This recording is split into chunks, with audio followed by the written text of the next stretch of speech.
Hi മക്കളെ, welcome back. Future powered by Gokulam നമ്മളുടെ റീനീറ്റിന്റെ ക്ലാസ്സുകൾ വളരെ ഗംഭീരമായിട്ട് മുന്നോട്ടേക്ക് പോയിക്കൊണ്ടിരിക്കുകയാണ്. ഞാൻ അനുഷ.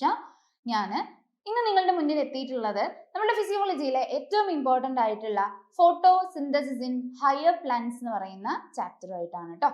അപ്പോൾ നമുക്കതിൽ ഏറ്റവും പ്രധാനപ്പെട്ട കുറച്ച് ക്വസ്റ്റ്യൻസും അതുമായി റിലേറ്റ് ചെയ്തിട്ടുള്ള കുറച്ച് തിയറിയും വളരെ പെട്ടെന്ന് തന്നെ ഡിസ്കസ് ചെയ്യാം. ആദ്യത്തെ ചോദ്യത്തിലേക്ക് വരാം. ആദ്യത്തെ ചോദ്യം എന്ന് പറയുന്നത് ഒരു match the following type question ആണ്. ഇവിടെ നിങ്ങൾ ചാപ്റ്റർ തുടങ്ങുന്ന സമയത്ത് ഫോട്ടോസിന്തസിസുമായി ബന്ധപ്പെട്ടിട്ടുള്ള കുറെ എക്സ്പെരിമെന്റ്സ് പഠിച്ചിട്ടുണ്ട് അല്ലേ? അതുമായി ബന്ധപ്പെട്ടുള്ള ഒരു ക്വസ്റ്റ്യൻ ആണ് നിങ്ങൾക്ക് ഇവിടെ കാണാൻ പറ്റുന്നത്. Discovery of oxygen. നമ്മൾ ജോസഫ് പ്രീസ്റ്റ്ലിയുടെ ബെൽജാർ എക്സ്പെരിമെന്റ് പഠിക്കുന്നുണ്ട്. അവിടെ പറയുന്നുണ്ട് പ്രീസ്റ്റ്ലി ആണ് ഓക്സിജൻ കണ്ടെത്തിയിട്ടുള്ളത്. ഏത് വർഷ? In the year 1774. So uh നമുക്ക് ഒന്നിലേക്ക് മാച്ച് ചെയ്യാം. ഫോട്ടോസിന്തസിസ് നടക്കുന്ന സമയത്ത് ലൈറ്റ് എസെൻഷ്യൽ ആണെന്ന് പറഞ്ഞു തന്നിട്ടുള്ള ആളാരാ? അത് ജാൻ ഇഞ്ചൻഹൗസ് ആണ്. ഓക്കെ, ഫോട്ടോസിന്തസിസ് നടക്കുന്ന സമയത്ത് പ്ലാന്റ്സിൽ അവർ ഗ്ലൂക്കോസ് ഉണ്ടാക്കും. അത് സ്റ്റാർച്ചിന്റെ രൂപത്തിലൊക്കെ അവർ സ്റ്റോർ ചെയ്യുന്ന നമുക്ക് പറഞ്ഞു തന്നിട്ടുള്ളത് ആരാ? അത് ജൂലിയസ് വാൻസാക്ക് ആണ്. ആണല്ലോ. ആൻഡ് ഫോട്ടോസിന്തസിസ് നടക്കുന്ന സമയത്ത് അവിടെ ഒരു ഹൈഡ്രജൻ ഡോണർ ഉണ്ട്. ഗ്രീൻ പ്ലാന്റ്സിന്റെ കേസിൽ അത് വാട്ടർ ആണെന്ന് കണ്ടെത്തി തന്നതാരാ? കൊർണീലിയസ് വാന്നീൽ ആണ്. So D2-4. അപ്പൊ ഇങ്ങനെ ഒരു ഓപ്ഷൻ ഉണ്ടോ നോക്കിക്കഴിഞ്ഞാൽ യെസ്, ഓപ്ഷൻ 3 ആണ് ഇവിടുത്തെ എന്ത് വരാ? ആൻസർ ആയിട്ട് വരാ. ക്ലിയർ ആണല്ലോ. അടുത്ത ചോദ്യത്തിലേക്ക് വരുന്നതിന് മുന്നേ നമുക്ക് ഫോട്ടോസിന്തസിസ് നടക്കുന്ന സെൽ ഓർഗനലിനെ കുറിച്ച് വളരെ പെട്ടെന്ന് തന്നെ ഒന്ന് പറയാം. നിങ്ങൾക്കറിയാം സൈറ്റ് ഓഫ് ഫോട്ടോസിന്തസിസ് എന്ന് പറയുന്നത് ക്ലോറോപ്ലാസ്റ്റ് ആണ്. നമുക്ക് മീസോഫിൽ സെല്ലുകളിലാണ് നമുക്ക് ആരെ കാണാൻ പറ്റുക? ഈ ക്ലോറോപ്ലാസ്റ്റിനെ കാണാൻ പറ്റുക. അതൊരു ഡബിൾ മെംബ്രെയിൻ ബൗണ്ട് സ്ട്രക്ചർ ആണ്. ഔട്ടർ മെംബ്രെയിനും ഉണ്ട്, ഇന്നർ മെംബ്രെയിനും ഉണ്ട്. ഈ ഇന്നർ മെംബ്രെയിൻ്റെ ഉള്ളിൽ വരുന്ന ഏരിയനെ നമ്മൾ സ്ട്രോമ എന്നാണ് വിളിക്കുക. അവിടെ മെംബ്രെയിൻ സാക്കുകൾ അട്ടിയട്ടിയായിട്ട് അറേഞ്ച് ചെയ്തിട്ടുണ്ട്. ഈ ഓരോ മെംബ്രെയിൻ സാക്കിനെയും വിളിക്കുന്ന പേരാണ് എന്ത്? തൈലക്കോയിഡ്സ്. അങ്ങനെ തൈലക്കോയിഡ്സ് എല്ലാം ചേർന്നിട്ടാണ് അവിടെ ആര് രൂപം കൊള്ളുന്നത്? ഗ്രാന. ആൻഡ് ഗ്രാനകളെ പരസ്പരം കണക്ട് ചെയ്ത് ഇവിടെ ആരുണ്ടടാ? ഇവിടെ സ്ട്രോമ ലാമെല്ല ഉണ്ട്. അതുകൂടാതെ നിങ്ങൾക്ക് ഇവിടെ സ്ട്രക്ചർ നോക്കിക്കഴിഞ്ഞാൽ ഇവിടെ സ്റ്റാർച്ച് ഗ്രാന്യൂള് കാണാം, ലിപ്പിഡ് ഡ്രോപ്ലെറ്റ്സ് കാണാം, റൈബോസും കാണാം. നമുക്ക് ഏത് റൈബോസോം ആണ് ക്ലോറോപ്ലാസ്റ്റിന്റെ അകത്ത് കാണാൻ പറ്റുക? 70S ടൈപ്പ് റൈബോസോം ആണ്. ശരിയാണല്ലോ. Okay, and photosynthesis green plants light energy ഒക്കെ ഉപയോഗിച്ച് ഫുഡ് സിന്തസൈസ് ചെയ്യുന്ന പ്രോസസ് ആണ് ഫോട്ടോസിന്തസിസ്. നമുക്കറിയാം ഈ ഫോട്ടോസിന്തസിസിന് 2 സ്റ്റേജുകൾ ഉണ്ട്, ലൈറ്റ് റിയാക്ഷനും ഡാർക്ക് റിയാക്ഷനും. ലൈറ്റ് റിയാക്ഷനെ നമ്മൾ ഫോട്ടോ കെമിക്കൽ ഫേസ് എന്ന് വിളിക്കും. ആൻഡ് ഡാർക്ക് റിയാക്ഷനെ കാർബൺ റിയാക്ഷൻ അല്ലെങ്കിൽ ബയോസിന്തസിസ് ഫേസ് എന്നാണ് വിളിക്കുക. യെസ്, അപ്പോൾ ഈ ലൈറ്റ് റിയാക്ഷൻ നടക്കുന്നത് ഗ്രാനയിൽ വെച്ചിട്ടും ഡാർക്ക് റിയാക്ഷൻ നടക്കുന്നത് സ്ട്രോമയിൽ വെച്ചിട്ടാ.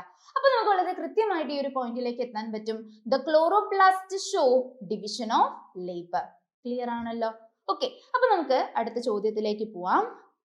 രണ്ടാമത്തെ ചോദ്യം, the dash in the leaves have a large number of, ഇവിടെയൊക്കെ നമ്മൾ ഫില്ല് ചെയ്യണം കേട്ടോ, which align themselves along the walls of the dash such that they get the dash quantity of the incident light. ഞാൻ പറഞ്ഞല്ലോ chloroplast എവിടെയാ കാണുക? Mesophyll സെൽസിലാ, ലീവ്സിലെ മീസോഫിൽ സെല്ലിലാ. ഗ്രൗണ്ട് ടിഷ്യൂ ഓഫ് ലീഫ് ആണ് mesophyll. The mesophyll in the leaves have a large number of chloroplasts which align themselves along the walls of the chloroplast അല്ലേ, such that they get the optimum അല്ലേ quantity of the incident light. ഇങ്ങനെയാണ് ഇത് correct ആയിട്ട് fill ചെയ്യുക. അപ്പോൾ ഓപ്ഷനിലേക്ക് വരുന്ന സമയത്ത് mesophyll cell, chloroplast, mesophyll cell, optimum, അങ്ങനെ നമുക്കൊരു ഓപ്ഷൻ കാണാൻ പറ്റും. അപ്പോൾ ഓപ്ഷൻ 3 ആണ് ഇവിടുത്തെ എന്ത് വരിക? ആൻസർ ആയിട്ട് വരാം. അടുത്തൊരു ചോദ്യം നോക്കുക, സ്റ്റേറ്റ്മെന്റ് ടൈപ്പ് ക്വസ്റ്റ്യൻ ആണ്. Light reaction is also known as light independent phase. Okay, നിങ്ങൾ മനസ്സിലാക്കണം ഫോട്ടോസിന്തസിസിന് 2 സ്റ്റേജസ് ഉണ്ടെന്ന് നമ്മൾ പറഞ്ഞു. അതിൽ ലൈറ്റ് റിയാക്ഷൻ ഡയറക്ട്ലി ലൈറ്റിനെ ഡിപ്പെൻഡ് ചെയ്യുന്ന ഫേസാ അല്ലെ. അവിടെയാണ് അവർ ലൈറ്റ് എനർജി ഉപയോഗിച്ച് ATPയും NADPHും സിന്തസൈസ് ചെയ്യുക. ആണല്ലോ. അത് ഉപയോഗിച്ച് അവിടെ സിന്തസൈസ് ചെയ്യപ്പെടുന്ന ATPയും NADPHും ഉപയോഗിച്ച് ഷുഗർ സിന്തസൈസ് ചെയ്യുന്ന ഫേസ് ആണ് ഇതെന്ന് പറയുന്നത് ഡാർക്ക് റിയാക്ഷൻ. ഇനി നോക്കിയ statement, light reaction is also known as light independent phase. ഒരിക്കലും നമുക്ക് പറയാൻ പറ്റില്ല ഡയറക്ട്ലി ലൈറ്റിനെ ഡിപ്പെൻഡ് ചെയ്യുന്ന ഫേസ് ആണ്. സോ ഈ സ്റ്റേറ്റ്മെന്റ് എന്താ? തെറ്റാണ്. Statement 2, dark reaction is also known as light dependent phase. Okay, ഒരിക്കലും ഡയറക്റ്റ് ആയിട്ട് ഡാർക്ക് റിയാക്ഷൻ എന്തിനെ ഡിപ്പെൻഡ് ചെയ്യുന്നില്ല, ലൈറ്റിനെ ഡിപ്പെൻഡ് ചെയ്യുന്നില്ല. അപ്പൊ ഈ സ്റ്റേറ്റ്മെന്റും എന്താ, തെറ്റാ. സോ രണ്ട് സ്റ്റേറ്റ്മെന്റും ഇൻകറക്റ്റ് ആണ്. So answer is option 2. Clear ആണല്ലോ. അടുത്ത ചോദ്യം ലീഫിലെ പിഗ്മെന്റിനെ കുറിച്ചാ.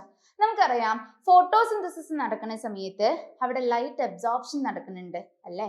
ഓക്കെ, ആരാണ് ലൈറ്റ് അബ്സോർപ്ഷൻ നടത്തുന്നത്, അവിടെയുള്ള പിഗ്മെന്റാ. അപ്പൊ നമുക്ക് 4 പിഗ്മെന്റ്സിനെ കുറിച്ച് നമ്മളുടെ NCERT പറയുന്നുണ്ട്. അവരാണ് ഫോട്ടോസിന്തസിസിൽ ഇൻവോൾവ് ചെയ്തിട്ടുള്ള pigments. Chlorophyll A, chlorophyll b, xanthophyll, carotenoids ആണല്ലോ.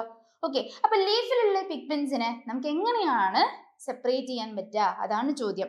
The leaf pigments of any green plants can be separated by very simple paper chromatography is the answer. Clear ആണല്ലോ. ഓക്കെ, ഇനി ഞാൻ പറഞ്ഞു ആ 4 പിഗ്മെന്റ് ഉണ്ട്. നമുക്ക് തൈലക്കോട് മെംബ്രെയിനിലാണ് ആ 4 പിഗ്മെന്റ്സിനെ കാണാൻ പറ്റുക. ഫോട്ടോ സിസ്റ്റങ്ങളായിട്ടാണ് അവർ എന്ത് ചെയ്തിട്ടുള്ളത്, അറേഞ്ച് ചെയ്തിട്ടുള്ളത്. ആ പിഗ്മെന്റുകളുടെ കളറുമായി ബന്ധപ്പെട്ടിട്ടുള്ള ഒരു match the following type question ആണ് നിങ്ങൾക്ക് അടുത്തതായിട്ട് കാണാൻ പറ്റുന്നത്. Chlorophyll a chief pigment of photosynthesis എന്ന് വിളിക്കുന്നത് ക്ലോറോഫിൽ എനെയാണ്. ക്ലോറോഫിൽ ബി, സാന്തോഫിൽ, കെറോട്ടിനോയിഡ്സ് എന്ന് പറയുന്നത് എന്താ, അവർ ആക്സസറി പിഗ്മെന്റ്സാ. ക്ലോറോഫിൽ എക്ക് ഒരു ബ്ലൂ ഗ്രീൻ കളറാ വരുന്നത്. So A3. എന്നാൽ ക്ലോറോഫിൽ ബി എന്ന് പറയുന്നത് എന്താ, യെല്ലോ ഗ്രീൻ കളറാ. So B1. സാന്തോഫിൽ എന്ന് പറയുന്നതിന്റെ കളർ എന്താ, അത് ഒരു യെല്ലോ കളറാ, സാന്തോഫിൽ. കെറോട്ടിനോയിഡ്സ് എന്താ, യെല്ലോ ടു യെല്ലോ ഓറഞ്ചാ. അപ്പൊ ഇങ്ങനെ ഒരു ഓപ്ഷൻ ഉണ്ടോ നോക്കുക.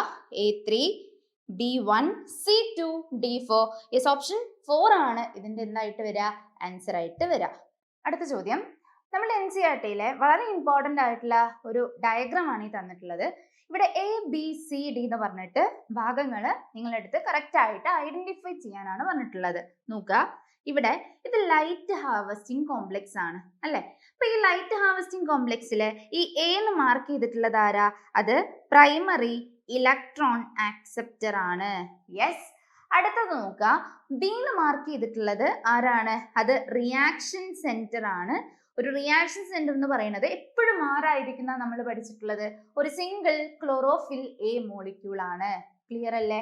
ദെൻ ഈ C എന്ന് ലാബിൽ ചെയ്തിട്ടുള്ളത് ആരാ, ഫോട്ടോൺസ് ആണ്. ആൻഡ് D എന്ന് ലാബിൽ ചെയ്തിട്ടുള്ളത് ആരാ, പിഗ്മെന്റ് മോളിക്യൂൾസ് ആണ്. സോ ആൻസർ ഓപ്ഷൻ 1 ആണ് വരിക. അപ്പൊ ഈ ഡയഗ്രാം നോക്കാൻ മറക്കരുത്. ഇനി എന്തായാലും നമ്മളുടെ നീറ്റ് എക്സാമിന് നമുക്ക് ചോദിക്കാൻ സാധ്യതയുള്ള മറ്റൊരു ക്വസ്റ്റ്യൻ ആണ്, the first action spectrum of photosynthesis was described by. നമ്മൾ 2 ഗ്രാഫിക്കൽ റെപ്രസെന്റേഷൻ പഠിക്കുന്നുണ്ട്, അബ്സോർപ്ഷൻ സ്പെക്ട്രവും ആക്ഷൻ സ്പെക്ട്രവും അല്ലെ. അപ്പൊ first action spectrum was given by ആരാ നമുക്ക് പറയാൻ പറ്റുക, TW എങ്കിൽമാൻ. ഓപ്ഷൻ 3 ആണ് ആൻസർ ആയിട്ട് വരാം. അടുത്ത ചോദ്യം, അങ്ങനെ TW എങ്കിൽമാന്റെ ഒരു എക്സ്പെരിമെന്റ് നമ്മൾ ഫസ്റ്റ് പാർട്ടിൽ പഠിക്കുന്നുണ്ട് അല്ലെ, ഒരു പ്രിസം എല്ലാം വെച്ചിട്ടുള്ള ഒരു എക്സ്പെരിമെന്റ്. അപ്പൊ TW എങ്കിൽമാൻ അയാളുടെ എക്സ്പെരിമെന്റ് കണ്ടക്ട് ചെയ്യുന്ന സമയത്ത് അവിടെ ഏത് ആൽഗേനെയാണ് യൂസ് ചെയ്തിട്ടുള്ളത്, ഏത് ആൽഗെ, ഗ്രീൻ ആൽഗെ, ക്ലാഡോഫോറ. ഓപ്ഷൻ 1 ആണ് ആൻസർ വരാം. അടുത്ത ചോദ്യം ഒരു സ്റ്റേറ്റ്മെന്റ് ടൈപ്പ് ക്വസ്റ്റ്യനാ. ഒന്നാമത്തെ statement, chlorophyll a is the chief pigment associated with photosynthesis. Okay, അപ്പൊ ഫോട്ടോസിന്തസിസുമായി അസോസിയേറ്റ് ചെയ്തിട്ടുള്ള ചീഫ് പിഗ്മെന്റ് എന്ന് പറയുന്നത് ക്ലോറോഫിൽ എ ആണ്. സ്റ്റേറ്റ്മെന്റ് കറക്റ്റാ. Statement 2, in the blue and red regions of the spectrum where there is maximum absorption by chlorophyll A show higher rate of photosynthesis. നിങ്ങൾ പഠിച്ചിട്ടുണ്ട് blue and red റീജിയനിലാണ് എന്ത് നടക്കുന്നത്, അവിടെ maximum absorption നടക്കുന്നത്. അങ്ങനെ maximum absorption നടക്കുന്ന അവിടെ തന്നെയല്ലേ അതിന്റെ ആക്ഷൻ റേറ്റ് കൂടുതൽ ഉണ്ടായിരിക്കുക. അപ്പൊ ആ തന്നിരിക്കുന്ന സ്റ്റേറ്റ്മെന്റും എന്താ ശരിയാ. സോ 2 സ്റ്റേറ്റ്മെന്റ്സും കറക്റ്റ് ആണ്. ഓപ്ഷൻ ഏതാ വരാ, ഓപ്ഷൻ 1 ആണ് ഇവിടുത്തെ ആൻസർ ആയിട്ട് വരാ. ക്ലിയർ അല്ലേ. അടുത്തത് ഒരു match the following type question ആണ്. എ എന്ന് പറയുന്ന കോളത്തില് നിങ്ങൾക്ക് ഒരു 5 കാര്യങ്ങൾ കാണാം. അതുമായി ബന്ധപ്പെട്ടിട്ടുള്ള കാര്യങ്ങൾ ബിയിൽ ഷഫിൾ ചെയ്ത് കൊടുത്തിട്ടുണ്ട്. നമുക്കത് കറക്റ്റ് ആയിട്ട് എന്ത് ചെയ്യണം, മാച്ച് ചെയ്യണം. നോക്കടാ, the primary electron acceptor at photo system 2. രണ്ടാമത്തെ ഫോട്ടോ സിസ്റ്റത്തിന്റെ പ്രൈമറി ഇലക്ട്രോൺ ആക്സെപ്റ്റർ എന്ന് പറയുന്നത് ആരാ, അത് ഫിയോഫൈറ്റിനാണ്. So A4. പ്ലാസ്റ്റോസയാനിൻ നമ്മൾ പഠിക്കുന്നുണ്ട്. ഇലക്ട്രോൺ ട്രാൻസ്പോർട്ട് ജെറ്റ് സ്കീം ഒക്കെ നടക്കുന്ന സമയത്ത് അവിടെ കുറെ ഇലക്ട്രോൺ കാരിയേഴ്സ് ഉണ്ട് അല്ലെ. അതിൽ വരുന്ന ഒരാളാണ് ആര്? പ്ലാസ്റ്റോസയാനിൻ. എവിടെ നമുക്ക് പ്ലാസ്റ്റോസയാനിൻ കാണാൻ പറ്റുക? പ്രസന്റ് എവിടെയാ? The lumen side of thylakoid membrane. So B5. അടുത്തത് P680. P680 റിലേറ്റഡ് ടു ആരാ? ഫോട്ടോ സിസ്റ്റം 2 ആണ്. സോ നമുക്ക് ഇതിന് ഏത് പിക്ക് ചെയ്യാം? The reaction centre of photosystem 2. So C3. അടുത്തത് ഫെറഡോക്സിൻ. നമുക്ക് ഏതിലേക്കാ മാച്ച് ചെയ്യാൻ പറ്റുക? Ferredoxin. Yes, it is iron sulphur protein D2. അടുത്ത് P700. P700 എന്ന് പറയുന്നത് ആരാ? The reaction centre of PS1. So E1. ഇങ്ങനെ ഒരു ഓപ്ഷൻ ഉണ്ടോ നോക്കിയേ. A4, B5, C3, D2, E1. Option ഏതാ വരിക? ഓപ്ഷൻ 1 ആണ് ആൻസർ ആയിട്ട് വരിക. ക്ലിയർ ആണല്ലോ. അടുത്ത ചോദ്യം നോക്കുക. ഇത് നമ്മൾ ലൈറ്റ് റിയാക്ഷൻ പഠിക്കുന്ന സമയത്ത് നമ്മൾ പറയുന്നുണ്ട്, ലൈറ്റ് റിയാക്ഷനിൽ നടക്കുന്ന മേജർ ഇവന്റ്സ് എന്ന് പറയുന്നത് ഒന്ന് ലൈറ്റ് അബ്സോർപ്ഷൻ ആണ്, ദെൻ വാട്ടർ സ്പ്ലിറ്റിംഗ് ആണ്, ഓക്സിജൻ റിലീസ് ആണ് അല്ലെ, ദെൻ ATP NADPH ഫോർമേഷൻ നടക്കുന്നുണ്ട് ആണല്ലോ. അപ്പോ ലൈറ്റ് റിയാക്ഷനിലെ പ്രധാനപ്പെട്ട ഒരു ഇവന്റ് ആണ് വാട്ടർ സ്പ്ലിറ്റിംഗ് എന്ന് പറയുന്നത്. നമ്മൾ അതിനെ ഫോട്ടോലിസിസ് ഓഫ് വാട്ടർ എന്ന് വിളിക്കാറുണ്ട്. അപ്പൊ അതുമായി ബന്ധപ്പെട്ട കുറച്ച് സ്റ്റേറ്റ്മെന്റ് തന്നിട്ടുണ്ട്. അതിൽ നിന്ന് നമ്മൾ ശരിയും തെറ്റൊക്കെ മനസ്സിലാക്കണം. നോക്കിയേ, the photolysis of water during light reaction of photosynthesis is associated with the photosystem 2. Statement correct. Occur in the lumen side of thylakoid. ആണ്. Need oxygen evolving complex. Yes. Not associated with the cyclic electron transport. Water splitting ഇവിടെ മാത്രമേ നടക്കുന്നുള്ളൂ. Non cyclic electron ട്രാൻസ്പോർട്ടിൽ മാത്രമേ നടക്കുന്നുള്ളൂ. സൈക്ലിക്കിൽ നടക്കുന്നില്ല. അപ്പൊ ഈ statement എന്താ? അതും ശരിയാണ്. സോ 4ഉം കറക്റ്റ് ആണ്. ഓപ്ഷൻ 1 ആണ് ഇവിടുത്തെ ആൻസർ ആയിട്ട് വരാം. അടുത്ത ചോദ്യം, അതും ലൈറ്റ് റിയാക്ഷനുമായി ബന്ധപ്പെട്ടിട്ടുള്ള ഒരു ക്വസ്റ്റ്യനാ. നോക്കുക, the photo chemical phase of photosynthesis include. എന്തൊക്കെ കാര്യങ്ങളാണ് ലൈറ്റ് റിയാക്ഷനിൽ ഉൾപ്പെടുന്നത്? അവിടെ ഓക്സിജൻ റിലീസ് നടക്കുന്നുണ്ട്, ഫോർമേഷൻ ഓഫ് NADPH നടക്കുന്നുണ്ട്, യൂസ് ഓഫ് ATP നടക്കുന്നില്ല, വാട്ടർ സ്പ്ലിറ്റിംഗ് നടക്കുന്നുണ്ട്, കാർബോക്സിലേഷൻ നടക്കുന്നില്ല. സോ നടക്കുന്ന ഇവന്റ്സ് എന്ന് പറയുന്നത് ഏതേ ഉള്ളൂ? എയും ബിയും ഡിയും. സോ ഓപ്ഷൻ 2 ആണ് ആൻസർ ആയിട്ട് വരാം. നല്ലൊരു ക്വസ്റ്റ്യൻ ആണ് കേട്ടോ. അടുത്ത ചോദ്യം, ഏറ്റവും ഇമ്പോർട്ടന്റ് ആയിട്ടുള്ള ഈ ചാപ്റ്ററിൽ നിങ്ങൾക്ക് ചിലപ്പോൾ ഒരു വട്ടം കറക്കിയിട്ടുള്ള ഒരു ടോപ്പിക് ആയിരിക്കും കെമിയോസ്മോട്ടിക് ഹൈപ്പോത്തിസിസ് എന്ന് പറയുന്നത്. അപ്പൊ അവിടെ നിന്നുള്ളൊരു ക്വസ്റ്റ്യൻ ആണ് നമുക്ക് കാണാൻ പറ്റുക. അതിനു മുന്നേ നമുക്ക് വളരെ പെട്ടെന്ന് ആ കെമിയോസ്മോട്ടിക് ഹൈപ്പോത്തിസിസിലെ പ്രധാനപ്പെട്ട കാര്യങ്ങൾ മാത്രം ജസ്റ്റ് ഒന്ന് നമുക്ക് സൂചിപ്പിച്ചിട്ട് പോവാം. നിങ്ങൾക്കറിയാം കെമിയോസ്മോട്ടിക് ഹൈപ്പോത്തിസിസ് എന്ന് പറയുന്നത് എന്താ? നമ്മുടെ ക്ലോറോപ്ലാസ്റ്റിലും മൈറ്റോകോൺട്രിയയിലും എങ്ങനെയാണ് ATP സിന്തസിസ് നടക്കുന്നത് അത് എക്സ്പ്ലെയിൻ ചെയ്യുന്ന ഹൈപ്പോത്തിസിസ് ആണ് കെമിയോസ്മോട്ടിക് ഹൈപ്പോത്തിസിസ്. ഇപ്പൊ ക്ലോറോപ്ലാസ്റ്റിന്റെ കേസിൽ പറയുമ്പം ഇതാണ് തൈലക്കോയിഡ് മെംബ്രെയിൻ. തൈലക്കോയിഡ് മെംബ്രെയിന്റെ ഉള്ളിലുള്ള ഭാഗം ലൂമൻ, പുറമെയുള്ള ഭാഗം സ്ട്രോമ. ഇവിടെ തൈലക്കോയിഡ് മെംബ്രെയിനിൽ 2 ഫോട്ടോ സിസ്റ്റം കാണാം. ആൻഡ് തൈലക്കോയിഡ് മെംബ്രെയിനിൽ തന്നെ എംബഡഡ് ആയിട്ട് നിങ്ങൾക്ക് പ്ലാസ്റ്റോക്വിനോൺ കാണാം. അവർ ശരിക്കും ആരല്ല? ഒരു ഇലക്ട്രോൺ അക്സെപ്റ്റർ അല്ല, ഒരു പ്രോട്ടോൺ അക്സെപ്റ്റർ ആണ്. യെസ്. ദെൻ പ്ലാസ്റ്റോസയാനിനെ കാണാം. അതെവിടെയാ കാണുന്നത്? ഇന്നർ സൈഡ് അല്ലെ, തൈലക്കോയിഡ് മെംബ്രെയിനിന്റെ ഉൾഭാഗത്തേക്കാണ് നമുക്ക് പ്ലാസ്റ്റോസയാനിനെ കാണാൻ പറ്റുക. ആൻഡ് ഇവിടെ ATP സിന്തേസ് എന്ന് പറയുന്ന എൻസൈം ഉണ്ട്. അതിന് 2 ഭാഗങ്ങളുണ്ട്, F0 പാർട്ടും F1 പാർട്ടും. F0 പാർട്ടിനെ നമ്മൾ ഇന്റഗ്രൽ മെംബ്രെയിൻ പ്രോട്ടീൻ എന്ന് വിളിക്കും. ആൻഡ് F1 പാർട്ടിനെ പെരിഫറൽ മെംബ്രെയിൻ പ്രോട്ടീൻ എന്ന് വിളിക്കും. F0 part is embedded in the membrane, മെംബ്രെയിനിൽ മുങ്ങി നിൽക്കുക. ആൻഡ് F1 പാർട്ട് പുറത്തേക്ക് എന്ത് ചെയ്യുക? സ്ട്രോമ ഭാഗത്തേക്ക് പ്രൊട്രൂഡ് ചെയ്ത് കിടക്കുക. ട്രാൻസ് മെംബ്രെയിൻ ചാനൽ ആയിട്ട് ആക്ട് ചെയ്യുന്നത് ആരാ? F0 ആണ് അല്ലെ. ഇവിടെ പ്രോട്ടോൺ ഗ്രേഡിയന്റ് ക്രിയേറ്റ് ചെയ്യപ്പെടുന്ന സമയത്ത് ലൂമനിൽ H+ എണ്ണം കൂടുതലും സ്ട്രോമയിൽ H+ എണ്ണം കുറയാണ് ചെയ്യുക. പ്രോട്ടോൺ ഗ്രേഡിയന്റ് ബ്രേക്ക് ചെയ്യുമ്പം F0 വഴി പ്രോട്ടോൺസ് എങ്ങോട്ടേക്ക് എത്തും? ലൂമനിൽ നിന്ന് സ്ട്രോമയിലേക്ക് പാസ് ചെയ്യും. അവിടെ നടക്കുന്നത് H+ അയോൺസിന്റെ ഫെസിലിറ്റേറ്റഡ് ഡിഫ്യൂഷനാ, മറക്കരുത്. ആൻഡ് ATP സിന്തസിസ് സൈറ്റ് കിടക്കുന്നത് എവിടെയാ? F1 പാർട്ടിലാണ്. ഓക്കെ. ആൻഡ് ഇവിടെ NADP റിഡക്ടേസ് എൻസൈമിനെ പറയുന്നുണ്ട്. ഈ ഇലക്ട്രോൺ ട്രാൻസ്പോർട്ട് നടക്കുന്ന സമയത്ത് സ്ട്രോമ സൈഡിലാണ് നമുക്ക് ആരെ കാണാൻ പറ്റുക? NADP റിഡക്ടേസ് എന്ന് പറയുന്ന എൻസൈമിനെ കാണാൻ പറ്റുക. ഇവിടെ വെച്ച് NADP ഇലക്ട്രോണും പ്രോട്ടോണും ഉപയോഗിച്ചിട്ടാണ് ആരായിട്ട് മാറുന്നത്? NADPH+ ആയിട്ട് മാറുന്നത് അല്ലെ. വളരെ ബ്രീഫായിട്ട് കുറച്ച് കാര്യങ്ങൾ പറഞ്ഞു നോക്കുക. അങ്ങനെ കെമിയോസ്മോട്ടിക് ഹൈപ്പോത്തിസിസുമായി ബന്ധപ്പെട്ടിട്ടുള്ള കുറച്ച് സ്റ്റേറ്റ്മെന്റ്സ് നിങ്ങൾക്ക് ഇവിടെ കാണാൻ പറ്റും. The splitting of water molecule takes place on the inner side of the membrane. ശരിയല്ലേ? സ്പ്ലിറ്റിംഗ് ഓഫ് വാട്ടർ എവിടെയാണ് നടക്കുന്നത്? ഇന്നർ മെംബ്രെയിനിൽ അല്ലെ. The inner side of the membrane or towards lumen എന്ന് പറഞ്ഞാലും തെറ്റൊന്നുമില്ല. സ്റ്റേറ്റ്മെന്റ് എന്താ? കറക്റ്റാ.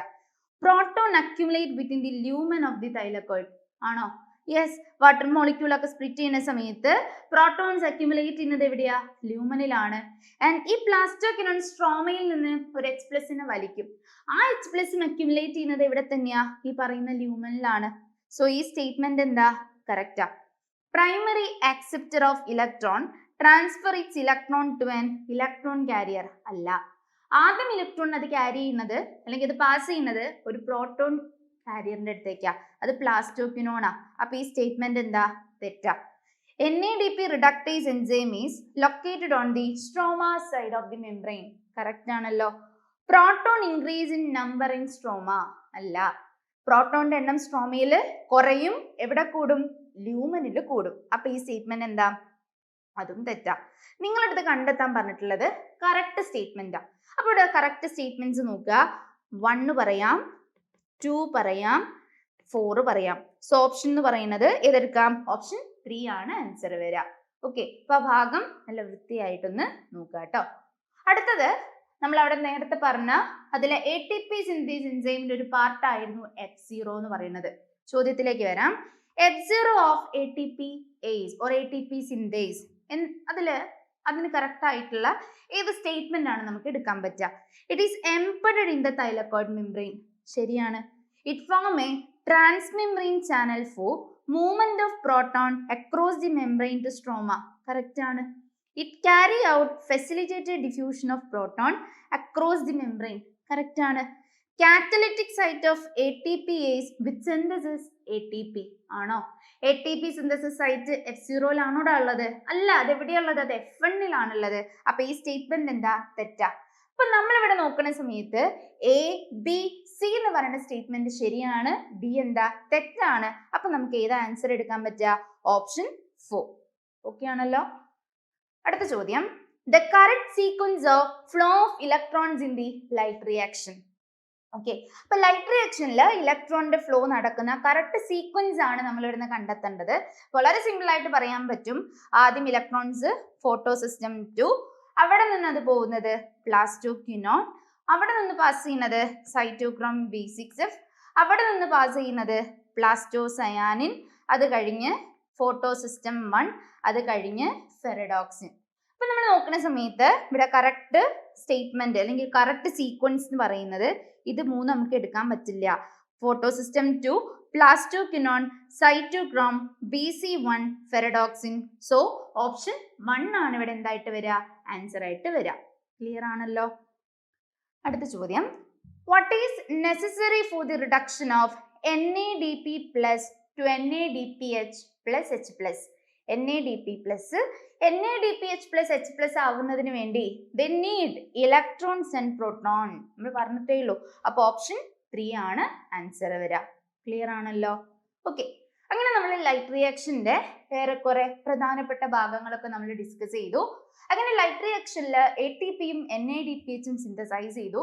ഇത് ഉപയോഗിച്ചിട്ടാണ് ഫോട്ടോസിന്തസിന്റെ സെക്കൻഡ് സ്റ്റേജ് നടക്കാൻ പോണത്. അതേതാ? അത് ഡാർക്ക് റിയാക്ഷനാണ്. ഓക്കെ. അപ്പൊ ഡാർക്ക് റിയാക്ഷൻ നടക്കുന്ന സമയത്ത് ഈ ATPയും ഈ NADPHും മാത്രം മതിയോ? അവർക്ക് പോരാ. അവർക്ക് എന്തുകൂടെ ആവശ്യമുണ്ട്? കാർബൺ ഡൈ ഓക്സൈഡ് കൂടി ആവശ്യമുണ്ട്. അപ്പൊ അറ്റ്മോസ്ഫിയറിൽ നിന്ന് അവർ എന്ത് ചെയ്യും? കാർബൺ ഡൈ ഓക്സൈഡിനെ കാർബൺ ഡൈ ഓക്സൈഡ് ഫിക്സേഷൻ നടത്തും. അതിൽ 2 പാത്വേസ് ആണ് നമുക്ക് പഠിക്കാനുള്ളത്. C3 പാത്വേയും പഠിക്കാനുണ്ട്, C4 പാത്വേയും പഠിക്കാനുണ്ട്. ഓക്കെ. അപ്പൊ അത് നമുക്ക് വളരെ സിമ്പിൾ ആയിട്ട് C3 പാത്വേ ഒന്ന് പറയാം. അപ്പൊ C3 pathway first stable compound 3 carbon compound. So അതിന് നമ്മൾ C3 സൈക്കിൾ എന്ന് വിളിച്ചു. ആൻഡ് മെൽവിൻ കാൽവിൻ ആണ് ഇത് നമുക്ക് പറഞ്ഞു തന്നിട്ടുള്ളത്. സോ ഇതിനെ കാൽവിൻ സൈക്കിൾ എന്ന് നമ്മൾ വിളിച്ചു. And primary carbon dioxide acceptor എന്ന് പറയുന്നത് ഇവിടെ RUBP ആണ്. അതൊരു 5 കാർബൺ കോമ്പൗണ്ട് ആണ്. 3 സ്റ്റെപ്സ് ആണ് ഇവിടെ ഉള്ളത്. Carboxylation, reduction, regeneration. ഓക്കെ ആണല്ലോ. ദെൻ ഈ RuBp carbon dioxide fixation നടത്തി ഫസ്റ്റ് സ്റ്റേബിൾ പ്രോഡക്റ്റ് ഉണ്ടാകും. അതാണ് 3-ഫോസ്ഫോഗ്ലിസറൈൻ. റിഡക്ഷൻ എന്ന് പറയുന്ന സ്റ്റെപ്പ് വഴിയാണ് ഇവിടെ സുക്രോസ് അല്ലെങ്കിൽ സ്റ്റാർച്ചിന്റെ ഫോർമേഷൻ നടക്കുന്നത്. ദെൻ ഇവിടെ നിന്ന് വീണ്ടും എന്ത് ചെയ്യും? RuBp ഫോം ചെയ്യും. അതാണ് റീജനറേഷൻ ആണല്ലോ. ഈ സൈക്കിളിനെ ശരിക്കും നമുക്ക് എന്ത് ചെയ്യാം? കുറച്ചൊരു ഡീറ്റെയിൽഡ് ആയിട്ട് നമുക്ക് പറയാം. അഥവാ ക്വസ്റ്റ്യൻ ആ ഡീറ്റെയിൽഡ് ആയിട്ടുള്ള ഭാഗത്ത് നിന്ന് വരുവാണെന്നുണ്ടെങ്കിൽ നമുക്ക് ആൻസർ ചെയ്യണം. നോക്കുക, primary carbon dioxide acceptor RuBp 5 carbon compound ആണ്. ഇത് അറ്റ്മോസ്ഫിയറിൽ നിന്ന് കാർബൺ ഡൈ ഓക്സൈഡ് ഫിക്സേഷൻ നടത്തും. ഇവിടെ ഏത് എൻസൈം ആണ് അതിനെ കാറ്റലൈസ് ചെയ്യാനുള്ളത്? അത് റുബിസ്കോ ആണ് അല്ലേ? അപ്പോൾ ഒരു 6 കാർബൺ കോമ്പൗണ്ട് ഉണ്ടാകും. അത് അൺസ്റ്റേബിൾ ആണ്. പെട്ടെന്ന് തന്നെ ഡിസോസിയേറ്റ് ചെയ്ത് 2 മോളിക്യൂൾ 3-ഫോസ്ഫോഗ്ലിസറേറ്റ് 3 കാർബൺ കോമ്പൗണ്ട് ആയിട്ട് മാറും. ഇതിന് അടുത്ത സ്റ്റെപ്പില് ഈ 3-ഫോസ്ഫോഗ്ലിസറേറ്റ് 2 മോളിക്യൂൾ 1,3 ബൈഫോസ്ഫോഗ്ലിസറിക് ആസിഡ് ആയിട്ട് മാറും. ബൈഫോസ്ഫോ റിലേഷൻ. ഈ സ്റ്റെപ്പിലാണ് ശരിക്കും അവർ എന്ത് യൂസ് ചെയ്യുന്നത്? അവര് ATP യൂട്ടിലൈസേഷൻ നടത്തുന്നത്. ക്ലിയർ ആണല്ലോ. അടുത്ത സ്റ്റെപ്പില് ആ 2 മോളിക്യൂൾ 1,3 ബൈഫോസ്ഫോഗ്ലിസറിക് ആസിഡ് 2 മോളിക്യൂൾ ആരായിട്ട് മാറി? ഫോസ്ഫോഗ്ലിസറാൾഡിഹൈഡ് ആയിട്ട് മാറി. ഓക്കെ അല്ലേ? ആ ഫോസ്ഫോഗ്ലിസറാൾഡിഹൈഡ് ഉണ്ടാവുന്ന സമയത്താണ് അവരവിടെ ആരെ യൂസ് ചെയ്യുന്നത്? NADPH ഉപയോഗിക്കുന്നത്. അപ്പൊ ഈ സ്റ്റെപ്പിലാണ് ശരിക്കും റിഡക്ഷൻ നടക്കുന്നത്. ദെൻ PGAയിൽ നിന്ന് ആരുടെ ഫോർമേഷൻ നടക്കും? ഇവിടെ സുക്രോസ് അല്ലെ ഗ്ലൂക്കോസ് ഉണ്ടാകും. ദെൻ ഇവിടെ നിന്ന് PGAയിൽ വീണ്ടും റീജനറേഷൻ വഴി ആരായിട്ട് മാറും? RuBp ആയിട്ട് മാറും. ക്ലിയർ അല്ലേ? ഒരു മോളിക്യൂൾ ഗ്ലൂക്കോസ് ഉണ്ടാവാൻ ഈ സൈക്കിളിന്റെ ഒരു ടേൺ നടന്നാൽ പോരാ. എത്ര ടേൺ നടക്കണം? ഇവിടെ 6 ടേൺസ് വേണം. കാരണം നമ്മുടെ ഗ്ലൂക്കോസ് എന്ന് പറയുന്നത് ഒരു 6 കാർബൺ കോമ്പൗണ്ട് ആണ്. ഓക്കെ, വളരെ ബ്രീഫ് ആയിട്ട് നമുക്ക് ഈ തരത്തിൽ നമ്മളുടെ കാൽവിൻ സൈക്കിൾ നമുക്ക് എക്സ്പ്ലെയിൻ ചെയ്യാം. ചോദ്യത്തിലേക്ക് വന്നു കഴിഞ്ഞാൽ what would be the ratio of 3-phosphoglyceric acid, glucose and RuBp molecule formed in Calvin cycle respectively? അപ്പൊ കാൽവിൻ സൈക്കിളില് ഗ്ലൂക്കോസ് മോളിക്യൂളിന്റെയും 3-ഫോസ്ഫോഗ്ലിസറേറ്റിന്റെയും RuBp മോളിക്യൂളിന്റെയും റേഷ്യോ ആണ് ചോദിച്ചിട്ടുള്ളത്. വി നോ ഒരു മോളിക്യൂൾ ഗ്ലൂക്കോസ് ഉണ്ടാവണമെന്നുണ്ടെങ്കിൽ 6 ടേൺസ് വേണം അല്ലേ? അപ്പം 6 കാർബൺ ഡൈ ഓക്സൈഡ് വേണം, 6 RuBp വേണം ഒരു മോളിക്യൂൾ ഗ്ലൂക്കോസ് ഉണ്ടാവാൻ. ഒരു molecule carbon dioxide fixation നടക്കുന്ന സമയത്ത് അവിടെ 2 മോളിക്യൂൾ 3-ഫോസ്ഫോഗ്ലിസറേറ്റ് ആണ് ഉണ്ടാവുക. അപ്പൊ 6 molecule carbon dioxide fixation നടക്കുന്ന സമയത്തോ അവിടെ 12 മോളിക്യൂൾ 3PGA ഉണ്ടാവാണ് ചെയ്യുക. So ratio is 12:1:6. ഓപ്ഷൻ 2 ആണ് ആൻസർ ആയിട്ട് വരിക. ഓക്കെ, അടുത്ത ചോദ്യം സിമ്പിൾ ക്വസ്റ്റ്യൻ ആണ്. Fill in the blank type question ആണ്. ഇതിൽ എയും ബിയും സിയും ഡിയും നമ്മൾ എന്ത് ചെയ്യണം? കറക്റ്റ് ആയിട്ട് മനസ്സിലാക്കി അതിന് സ്യൂട്ടബിൾ ആയിട്ടുള്ള ഒരു ഓപ്ഷൻ ഇവിടുന്ന് സെലക്ട് ചെയ്യണം. നോക്കുക, ഇത് കാർബോക്സിലേഷൻ ആണ്. അത് നടന്ന ആരാ ഉണ്ടാവുക? 2 മോളിക്യൂൾ 3-ഫോസ്ഫോഗ്ലിസറൈൻ അല്ലേ? ദെൻ ATPയും NADPH ഒക്കെ ഉപയോഗിക്കുന്ന സ്റ്റെപ്പായിട്ട് ടെക്സ്റ്റിൽ കാണിച്ചിട്ടുള്ളത് ഇവിടെ ആരാ?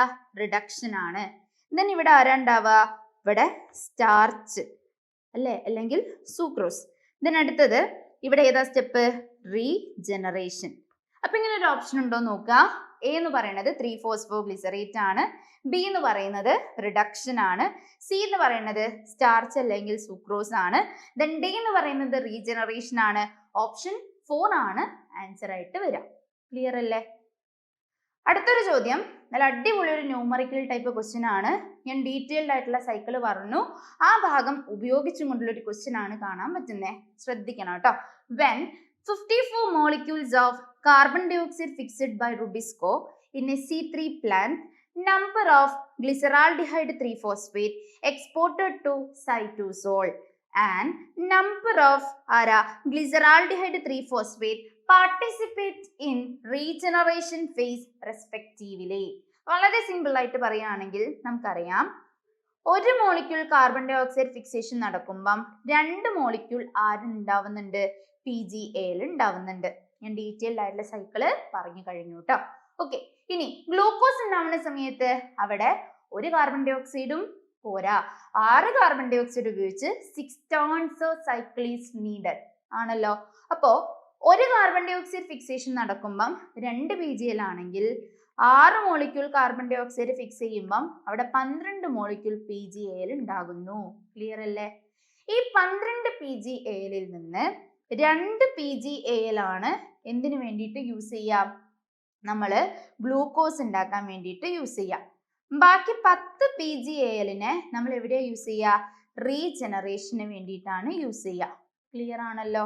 ഓക്കെ, അപ്പൊ ഞാനത് ഇങ്ങനെ എഴുതാണ്.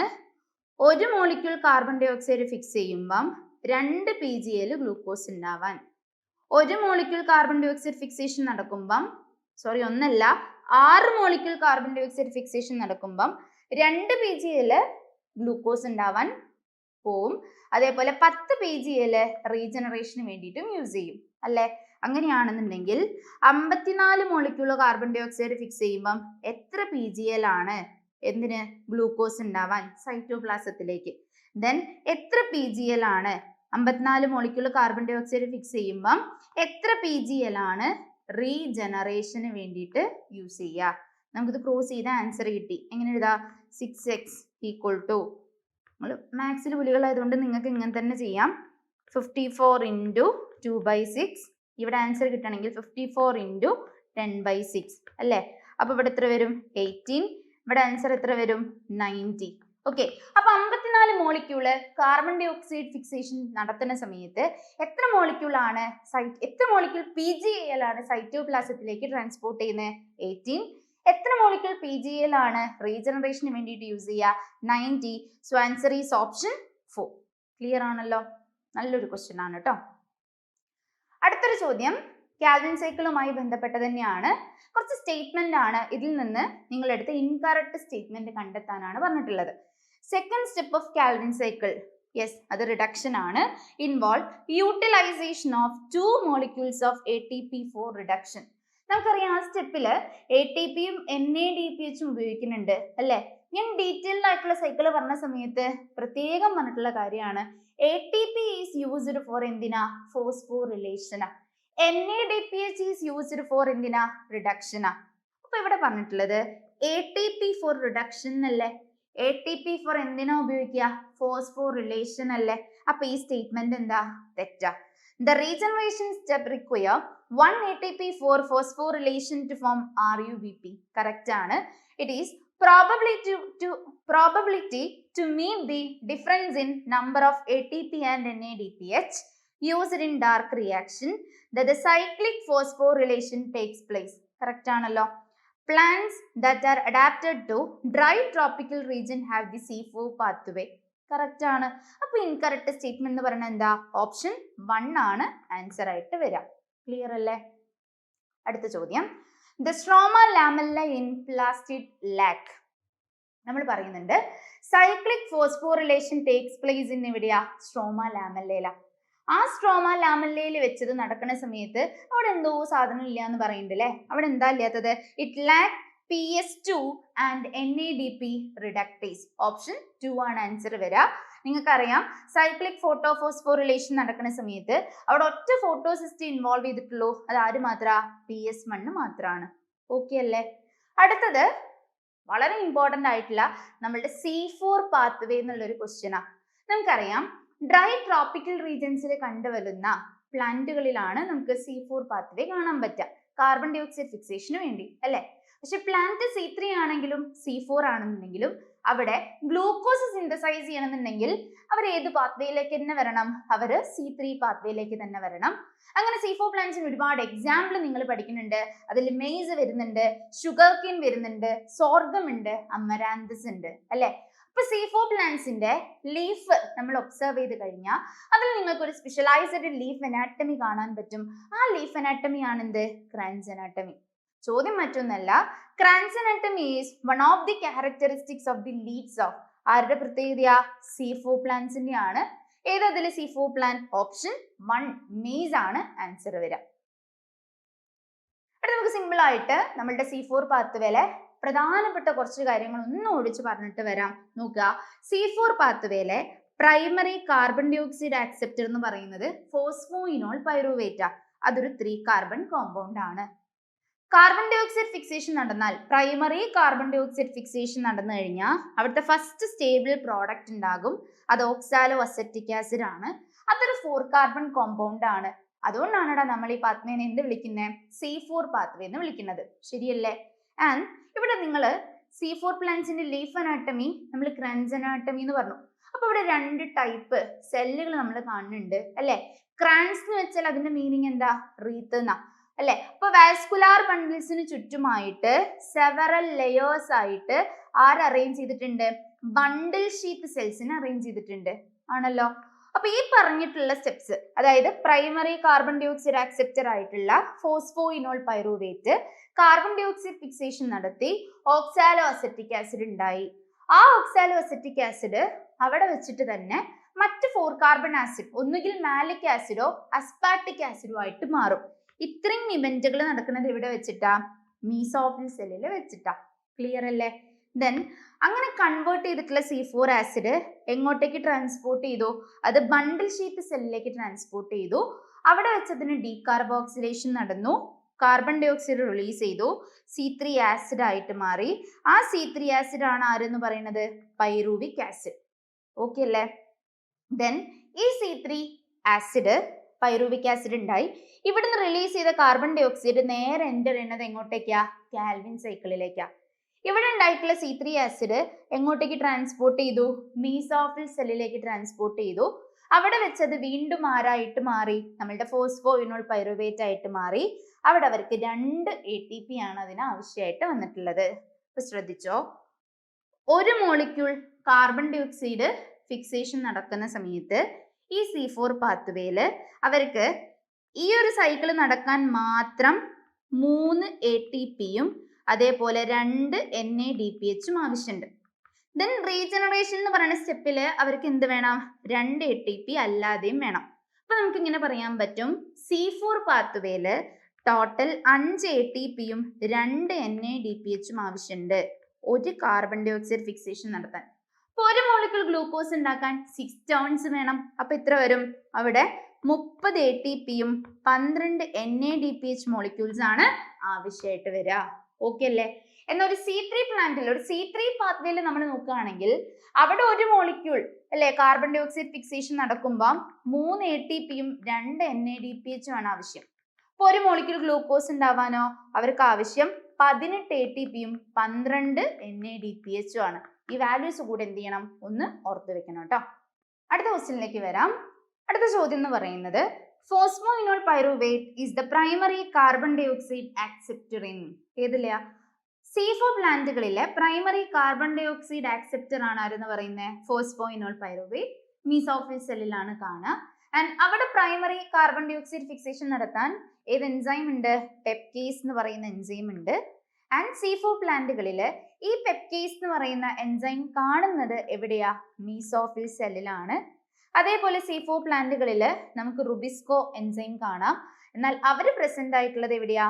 ബണ്ടിൽ ഷീറ്റ് സെല്ലിലാ. ഒന്ന് ഓർത്തിരിക്കണം. ഇതിന്റെ ആൻസർ വരിക ഓപ്ഷൻ ഏതാ? ഓപ്ഷൻ 1 ആണ്.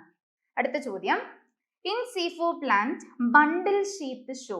ക്രാൻസ് അനാട്ടമി പറഞ്ഞ സമയത്ത് നമ്മൾ മെൻഷൻ ചെയ്തതാണ് ബണ്ടിൽ ഷീറ്റ് സെൽസ്. ആ ബണ്ടിൽ ഷീറ്റ് സെല്ലുമായി ബന്ധപ്പെട്ട കറക്റ്റ് അതിന്റെ ഫീച്ചർ ആണ് നമ്മൾ പിക്ക് ചെയ്യേണ്ടത്. നോക്കുക, large intercellular spaces and thick walled cell. നമ്മൾ എങ്ങനെയാണ് ബണ്ടിൽ ഷീറ്റ് സെല്ലിനെ കുറിച്ച് പഠിക്കുന്നത്?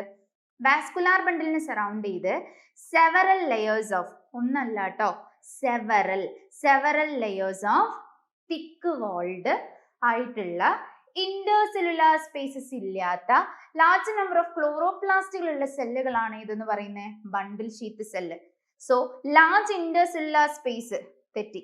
Large intercellular space and thin walled cell, ഇത് രണ്ടും എന്താ? തെറ്റാ. Thick walled cell having many chloroplast and no intercellular space, ഇതല്ലേ ശരി? ഓപ്ഷൻ 3 ആണ് ആൻസർ വരിക. അടുത്ത ചോദ്യം, for every carbon dioxide molecule fixation through Hatch-Slack pathway, അതായത് ഏത് പാത്വേ തന്നെ? C4 pathway, number of ATP and NADPH required is, നമ്മൾ പറഞ്ഞു ഒരു molecule carbon dioxide fixation through C4 pathway ആണെങ്കിൽ അവിടെ അവർക്ക് ആകെ ആവശ്യമായിട്ട് വരുന്നത് 5 ATPയും അതേപോലെ 2 NADPH മോളിക്യൂൾ ആണ്. സോ ആൻസർ ഓപ്ഷൻ 3 ആണ് വരിക. അടുത്ത ചോദ്യം, ഫോട്ടോ റെസ്പിറേഷൻ എന്ന് പറയുന്ന ഭാഗത്ത് നിന്നുള്ളൊരു ക്വസ്റ്റ്യൻ ആണ്.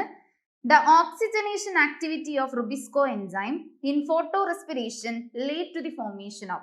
നമുക്കറിയാം റുബിസ്കോ എന്ന് പറയുന്ന എൻസൈമിന്റെ ആക്റ്റീവ് സൈറ്റിലേക്ക് കാർബൺ ഡൈ ഓക്സൈഡിനും വന്ന് ബൈൻഡ് ചെയ്യാം, ഓക്സിജനും വന്ന് ബൈൻഡ് ചെയ്യാം. ആരുടെ റിലേറ്റീവ് കോൺസെൻട്രേഷൻ ആണോ കൂടുതൽ അതിനനുസരിച്ചിട്ടാണ് അവിടെ ബൈൻഡിങ് നടക്കുക. ശരിയല്ലേ? കാർബൺ ഡൈ ഓക്സൈഡ് ആണ് വന്ന് ബൈൻഡ് ചെയ്തതെന്നുണ്ടെങ്കിൽ അവിടെ കാർബോക്സിലേഷൻ നടക്കും, 2 മോളിക്യൂൾ 3 ഫോസ്ഫോഗ്ലിസറേറ്റ് ഉണ്ടാകും. ആ കാൽവിൻ സൈക്കിൾ വളരെ വൃത്തിയായിട്ട് അവിടെ നടക്കും. ഓക്കെ, ഇനി കാർബൺ ഡൈ ഓക്സൈഡിന്റെ കോൺസെൻട്രേഷനെക്കാളും ഓക്സിജന്റെ കോൺസെൻട്രേഷൻ കൂടുതലാണെങ്കിൽ ആ ആക്റ്റീവ് സൈറ്റിലേക്ക് വന്ന് ബൈൻഡ് ചെയ്യുന്നത് ഓക്സിജൻ ആണ്. അപ്പൊ അവിടെ ഫോം ചെയ്യുന്നത് 1 മോളിക്യൂൾ 3 ഫോസ്ഫോഗ്ലിസറേറ്റും 1 മോളിക്യൂൾ ആരാണ്? ഫോസ്ഫോഗ്ലൈക്കോലേറ്റും ആണ്. അതിൽ ഫോസ്ഫോഗ്ലിസറേറ്റ് എന്ന് പറയുന്നത് 3 കാർബൺ കോമ്പൗണ്ട് ആണ്, ഫോസ്ഫോഗ്ലൈക്കോലേറ്റ് എന്ന് പറയുന്നത് 2 കാർബൺ കോമ്പൗണ്ട് ആണ്. സോ ഇവിടെ ആൻസർ ആയിട്ട് നമുക്ക് എടുക്കാൻ പറ്റിയതാ 1 molecule of 3 carbon compound and 1 molecule of 2 carbon compound. Option 3 ആണ് ആൻസർ വരിക. ആൻഡ് നിങ്ങൾ ഒരു കാര്യം കൂടെ മനസ്സിലാക്കുക, ഫോട്ടോ റെസ്പിറേഷൻ അല്ലെങ്കിൽ അതിനെ നമ്മൾ എങ്ങനെ വിളിക്കാറുണ്ട്? C2 സൈക്കിൾ എന്ന് വിളിക്കാറുണ്ട്. അടുത്ത ചോദ്യം, consider the following statement regarding photo respiration and choose the correct option. Rubisco show oxygenase activity when the relative concentration of oxygen increases compared to carbon dioxide. ഈ സ്റ്റേറ്റ്മെന്റ് ശരിയാണോ തെറ്റാണോ? റുബിസ്കോ എന്ന് പറയുന്ന enzyme എപ്പോഴാണ് ഓക്സിജനേസ് ആക്ടിവിറ്റി കാണിക്കുക? ഓക്സിജന്റെ concentration കൂടി carbon dye ഓക്സൈഡിന്റെ concentration കുറയുമ്പോഴാ. അതല്ലേ ഇവിടെ പറഞ്ഞിട്ടുള്ളത്. അപ്പോൾ ഇതെന്താ? Correct. Oxygenation of RUBP produces 1 molecule each of PGA and phosphoglycolate. ശരിയാണല്ലോ. Photorespiration lead to synthesis of ATP without the formation of sugar. തെറ്റല്ലേ? ഇവിടെ ATP സിന്തസിസോ ഷുഗറോ ഒന്നും ഉണ്ടാവണില്ല. സോ ഒരു ബേസ്ഫുൾ പ്രോസസ് ആയിട്ടാണ് നമ്മൾ ഫോട്ടോ റെസ്പിറേഷൻ പറയുന്നത്. സോ സ്റ്റേറ്റ്മെന്റ് തെറ്റാ. C4 plant minimize photorespiration by increasing carbon dioxide concentration in bundle sheath cell. അല്ലേ? C3 പ്ലാന്റുകളിലാണ് photo respiration present ആയിട്ടുള്ളത്. C4 പ്ലാന്റുകളിൽ photo respiration absent. കാരണം എന്താ? ബണ്ടിൽ ഷീത്ത് സെല്ലില് ഡീകാർബോക്സിലേഷൻ നടക്കുന്നുണ്ട്. അപ്പൊ റുബിസ്കോ എന്ന് പറയുന്ന എൻസൈമിന്റെ അവിടെ കാർബൺ ഡൈ ഓക്സൈഡിന്റെ കോൺസെൻട്രേഷൻ കൂടി വരും. അപ്പോൾ ഒരിക്കലും എന്തില്ല? ഫോട്ടോ റെസ്പിറേഷൻ ഇല്ല. അപ്പൊ ഈ സ്റ്റേറ്റ്മെന്റ് കറക്റ്റ് ആണല്ലോ. ഓക്കെ, അപ്പോ ഇതില് കറക്റ്റ് ഓപ്ഷൻ നമ്മൾ സെലക്ട് ചെയ്യണം. ഇവിടെ എയും ബിയും ഡിയും ശരിയാണ്, സി തെറ്റാണ്. സോ ആൻസർ ഓപ്ഷൻ 2 ആണ് എടുക്കാൻ പറ്റുക. അടുത്ത ചോദ്യം, the scientist who gave the law of limiting factor in relation to photosynthesis. ഈ ചാപ്റ്ററിൽ നമ്മൾ പഠിക്കുന്ന ഒരു ലോ ആണ് law of limiting factor. It was given by Blackman. Option 1 ആണ് ആൻസർ വരിക. ഏതാ ഇയർ? 1905. എന്താണ് ആ ലോയിൽ പറയുന്നത്? ഒരു കെമിക്കൽ റിയാക്ഷനെ ഒന്നിലധികം ഫാക്ടേഴ്സ് ഇൻഫ്ലുവൻസ് ചെയ്യുകയാണെന്നുണ്ടെങ്കിൽ അതില് ഏറ്റവും മിനിമൽ വാല്യൂല് കിടക്കുന്ന ഫാക്ടറിനാണ് എന്ത് ചെയ്യാൻ പറ്റുക? ആ മൊത്തം റിയാക്ഷന്റെ റേറ്റ് കൂട്ടാനും കുറയ്ക്കാനും ഒക്കെ പറ്റുക ആണല്ലോ.